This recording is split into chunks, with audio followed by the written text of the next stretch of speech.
निवडणुकांआधी सरकार लाडक्या बहिणींच्या खात्यात पुन्हा एकदा ॲडव्हान्समध्ये पैसे टाकण्याच्या तयारीत आहे। तर दुसरीकडे उद्योग मंत्री उदय सामंत यांनी एका कार्यक्रमात उपस्थित महिलांना मोबाईल बक्षीस देण्याची घोषणा करत मतांचं बक्षीस देण्याचं आवाहन केलंय। पाहूया। दिवाळीसोबतच निवडणुका तोंडावर असल्यानं अजित पवारांनी पुन्हा एकदा एकाच वेळी लाडक्या बहिणीचे 2 महिन्यांचे पैसे एकत्र देण्याची घोषणा केली।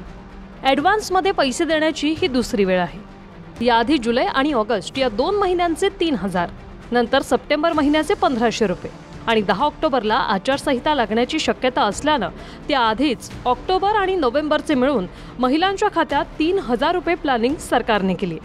म्हणजे निवडणुका होईपर्यंत लाडक्या बहीण योजनेद्वारे सरकारनं एका लाभार्थी महिलेला जवळपास 7500 रुपये दिले असतील। थोडी कळ काढा। आता आम्ही जसं लाडकी बहिणीला पहिले 3000 दिले, आता सप्टेंबरचे पैसे आले।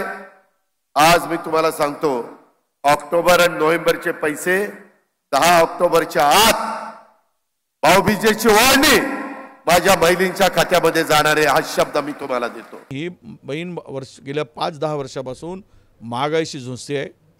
तिचं बजेट बिघडलं आहे। गरीब आणि मध्यमवर्गीयांना त्यांना घर चालवणं कठीण झालं आहे। 50 रुपयाची डाळ 200 रुपये किलोवर गेली। 65 रुपयाचं तेल 135 रुपये किलोवर गेलं आहे। 400 रुपयाचा सिलेंडर आज 1000 रुपयावर गेला आहे। 33% विजाचं बिल वाढवून एक फॅन आणि 2 बल्ब असलेल्या मध्यम गरीब कुटुंबामध्ये त्यांची लूट सुरू करताय। त्यांना 1000 रुपयाचा बोजा महिन्याला पाडलात। तर हे सगळं दिसते आहे। तुम्ही कितीही बनवाबनवी करा, लोक तुमच्या या बनवाबनवीला बळी पडणार नाही। मला वाटतं लाडक्या बहिणींची उत्तम प्रकारे काळजी घेण्याचं काम महायुतीचं सरकार त्या ठिकाणी करतंय। पहिल्या दिवसापासून ही योजना फेल्युअर ठरावी याचा महाविकास आघाडीनं प्रयत्न केला।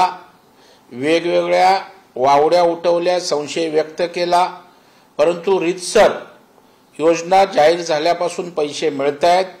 आताही दिवाळीला मिळतील। तिकडे कोकणात उद्योगमंत्री उदय सामंतांनी राज्य ग्रामीण अभियानाअंतर्गत कार्यरत 2400 महिलांना मोबाईल बक्षीस देण्याची घोषणा केली। या घोषणेनंतर ज्या सरकारनं तुम्हाला मोबाईल बक्षीस दिले त्या सरकारला मताचं बक्षीस द्या, असं विधानही मंत्री सामंतांनी केलंय। सुरुवातीला मीराताई या कार्यक्रमाला नव्हत्या म्हणून मीराताई मी आपल्या माहितीसाठी सांगतो की 2400 आमच्या सीआरपी महिला भगिनींना हा मोबाईल बक्षीस म्हणून देणार, त्या सरकारला देखील आशीर्वाद देऊन पुढच्या 1 महिन्यांनी आपण बक्षीस द्यावं एवढीच विनंती करतो आणि थांबतो। जय हिंद, जय महाराष्ट्र। उदय सामंतांचा सुद्धा लोकसभेमध्ये म्हणजे गाशा गुंडाळावं लागलंच आहे त्यांना। आमची युती आघाडी आहे, अजूनही पुढे आघाडी घेणारच आहोत। त्यामुळे जे काय वाटायचं तेवढं वाटा, मतदारांनी ठरवलंय कोणाला वाटण्याच्या अक्षता लावायच्या। असं आहे की हे सगळे दिवाळी म्हणजे लगेच 14 दिवसांनी इलेक्शन, ते 3000 पाकिटातनं द्यायचे, ते 3000 असे द्यायचे, त्याच्यात काय मोठे यांना मतं विकत घेतल्याशिवाय काय जमणारच नाहीये। Bureau report, TV9 Marathi.